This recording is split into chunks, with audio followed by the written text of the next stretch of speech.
I want to go to a Facebook question by Henry.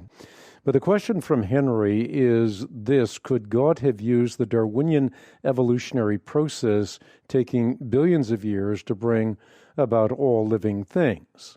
A couple of things I would say about that. I mean, it doesn't take God 24 hours to do anything. It doesn't take God billions of years to do anything.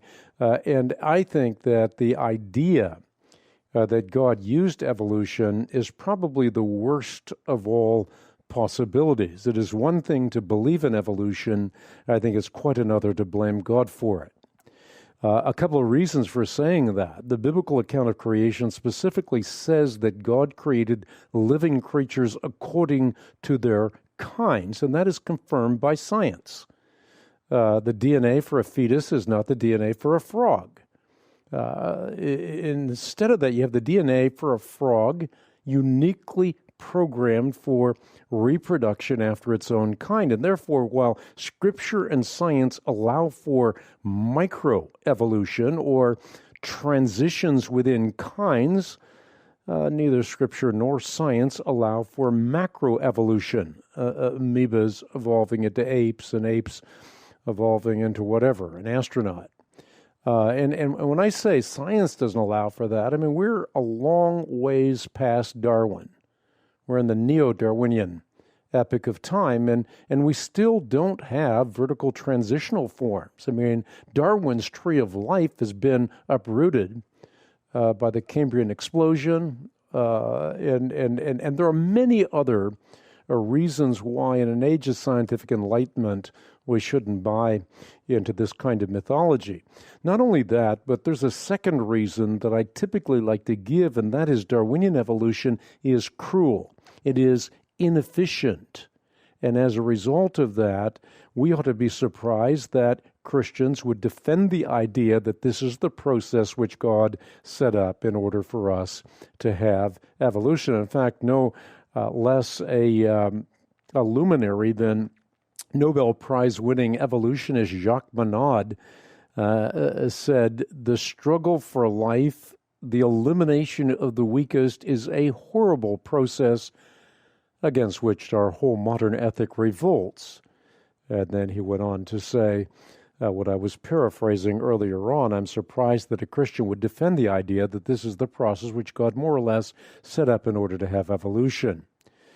A third point might be instructive, and that is that theistic evolution is a contradiction in terms.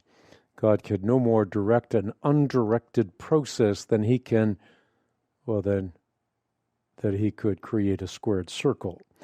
And yet this is precisely what theistic evolution presupposes. So I think when evolution is fighting for its very life rather than prop it up with theories such as theistic evolution, thinking people everywhere should be on the vanguard of demonstrating its demise. Far better that we follow the facts wherever they lead us, which is precisely what the intelligent design movement does. And this is, again, why I'm so excited about Darwin's House of Cards by Tom Bethel, in a very humorous, informative way. He gives us all of the reasons why the evolutionary paradigm is a house of cards. I mean, it once was a well-fortified castle with elaborate towers, with moats, with battlements, and it remained in that condition for well over 100 years. From the publication of The Origin of Species in 1859 to the Darwinian Centennial, and then for perhaps 3 decades after that. But today, it more closely resembles a house of cards built out of flimsy icons rather than hard evidence and liable to blow away in the slightest breeze. I mean, one of those icons is the ape to man icon. And this is one of those icons that people buy into uncritically. So you see it on the cover of Time magazine or Newsweek or whatever, National Geographic, and the icon becomes the argument. It becomes a dogmatic assertion as opposed to being a defensible argument. But if you look at the icon, you find out that the icon has all kinds of transitional forms which are based on conjecture, like a tooth, found on a farm. And then with a little imagination, you attach the tooth to a jawbone, and the jawbone to a skull cap, and the skull cap to a skeleton. And then by the time the story hits the press, well, you not only have, in this case, I think it was Nebraska Man, but you have Nebraska Mom. All of that from a single tooth.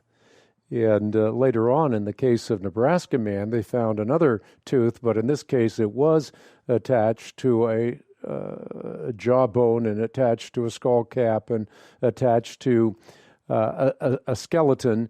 And the skeleton turns out to be the skeleton of an ancient pig, as opposed to one of the great transitional forms that supposedly proves that we evolved in this fashion. And you'd think that over time mental digestion would improve, but that has hardly been the case. In 2009, so this was less than 10 years ago, we had Darwinius Maselli. Most people don't know Darwinius Maselli by that name. They know it by a nickname, Ida. And they know about it as it had been dubbed the eighth wonder of the world, the link between humans and the rest of the animal kingdom, and the most important fossil discovery in 47 million years. Well, what happened? Well, today, no one talks about Ida. Ida has fallen into disfavor. Evolutionary scientists are uniformly convinced that she plays no role whatsoever in human evolution. And many of these icons could be named. Pithecanthropus erectus, Piltdown Man, of course, the famous fraud and forgery, Peking Man. But the icon has become the evidence, and rather than simply buying into an icon, we had to look at it critically. And again, do what the intelligent design movement does, not presuppose one thing or the other, but simply follow the truth wherever it leads. Darwin's House of Cards by Tom Bethel helps you do just that, as well as Revolutionary. This is precisely what Michael Behe did. He followed the truth wherever it led, and that uprooted Darwin's tree of life in his mind and set him upon a brand new path. Again, the story is compelling.